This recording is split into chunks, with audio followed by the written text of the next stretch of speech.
সূরা জুমুয়ার ৮ নম্বর আয়াতে আল্লাহ বলেন, কুল ইন্নাল মাউতাল্লাযী তাফিররুনা মিনহু ফাইন্নাহু মুলাকীকুম। নবী আপনি বলেন যে মৃত্যু থেকে তোমরা পালিয়ে বেড়াও। ইন্নাল মাউতাল্লাযী তাফিররুনা মিনহু, নিশ্চয়ই যে মৃত্যু থেকে তোমরা পালিয়ে বেড়াও, ফাইন্নাহু মুলাকীকুম, এই মৃত্যু তোমাদের সাথে সাক্ষাৎ করবে। যেই মৃত্যু থেকে তোমরা পালিয়ে বেড়াও, এই মৃত্যু তোমাদের সাথে সাক্ষাৎ করবে। আমি আপনাদেরকে শুধু এই কথাটা জানানোর জন্য আসছি। একজন মানুষের মৃত্যুকে কেন্দ্র করে এখানে উপস্থিত হলাম, তার মৃত্যুকে কেন্দ্র করে তার জন্য দোয়া করব, আল্লাহ যেন তাকে জান্নাতবাসী বানান, এই দোয়া তো করব। তো আমার আপনার প্রত্যেকের একটা শিক্ষা যে একজনের মৃত্যুর স্মরণে এখানে উপস্থিত হলাম, আগামীকাল আমার আপনার মৃত্যুর স্মরণে যে অন্য উপস্থিত হবে না, এটার কি নিশ্চয়তা? আগামীকাল আমি আপনি সাবেক হয়ে যাব, পরের দিন আমার আপনার ব্যাপারে বলা হবে উত্তর পাড়ার আব্দুর রহিম 3 দিন আগেও এখানে চা খেয়েছে, আজকে নাই, এরকম বলা হবে। আল্লাহর কসম বলা হবে। আমার ব্যাপারে আপনার সবার ব্যাপারে বলা হবে সে গতকাল ছিল, আজ নাই। এটাই সত্য কথা, এটা একদম সত্য কথা। জিবরিল আমিন নবীজির কাছে আসছে, মুস্তাদরাকে হাকিমের বর্ণনা, সহিহ সনদে বর্ণনা, সাহাল ইবনে সাদ রাদিয়াল্লাহু তাআলা আনহুর বর্ণনা, জা জিবরিল ইলান নবী সাল্লাল্লাহু আলাইহি ওয়াসাল্লাম فقال يا محمد عش ما شئت إنك ميت।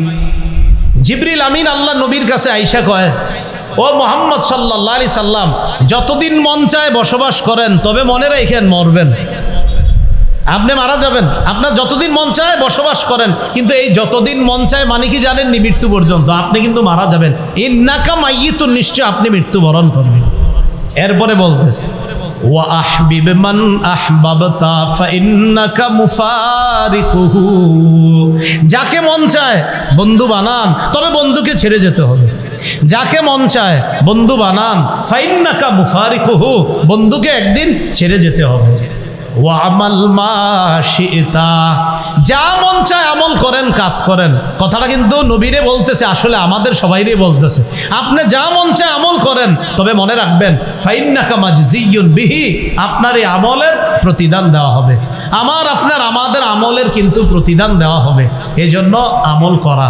আল্লাহ পাক রব্বুল আলামিন 23 পারা 6 পৃষ্ঠা সূরা জুমারের 30 নম্বর আয়াতে বলছেন, ইন্নাকা মাইয়িতুন ওয়া ইন্নাহুম মাইয়িতুন। হে নবী মুহাম্মদ সাল্লাল্লাহু আলাইহি সাল্লাম, নিশ্চয় আপনি মৃত্যুবরণ করবেন, আর তারাও মৃত্যুবরণ করবে। মৃত্যুর স্বাদ সকলকে গ্রহণ করতে হবে, এতে কোনো সন্দেহ নাই।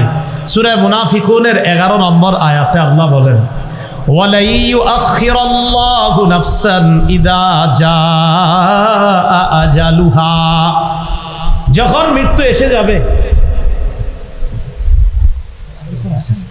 যখন মৃত্যু এসে যাবে, তখন কাউকে আর সামান্য সুযোগ দেওয়া হবে না। লা ইউআখিরাল্লাহু নাফসান ইযা জাআ আজালুহা, আল্লাহ কিছুতেই সুযোগ দিবেন না যখন মৃত্যু এসে যাবে। তো মৃত্যুর স্বাদ আমাকে আপনাকে আমাদের সকলকে গ্রহণ করতে হবে, এতে কোনো সন্দেহ নাই। তাহলে আমাদেরকে কেন আল্লাহ সৃষ্টি করছেন? ইবাদত করার জন্য। কেমন ইবাদত? উত্তম ইবাদত। ইবাদত কতদিন? মৃত্যু পর্যন্ত। মৃত্যুর স্বাদ গ্রহণ করতে হবে, হ্যাঁ সবাইকে গ্রহণ করতে হবে।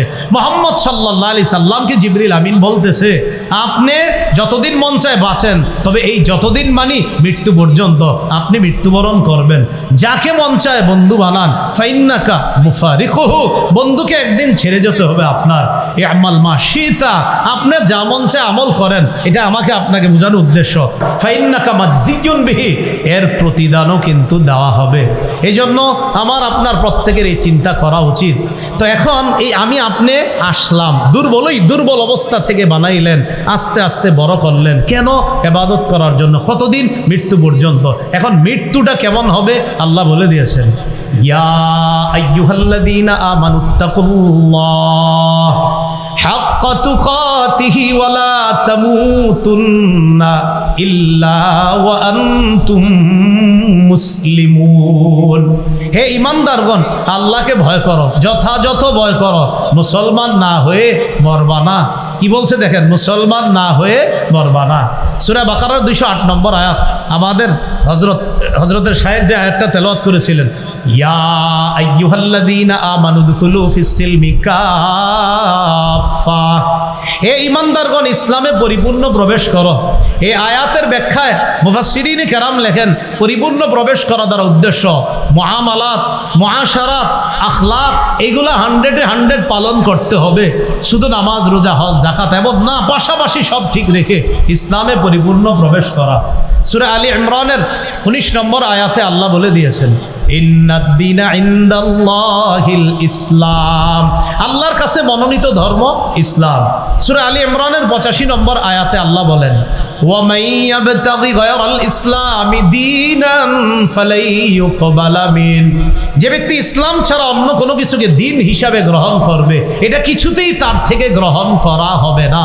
সূরা মাইদার 3 নম্বর আয়াতে আল্লাহ বলে দিয়েছেন আল ইয়াউমা আকমালতু লাকুম দীনাকুম, আমি আজ তোমাদের জন্য দিনকে পূর্ণাঙ্গ করে দিলাম, ইসলাম দিনকে পূর্ণাঙ্গ করে দিলাম।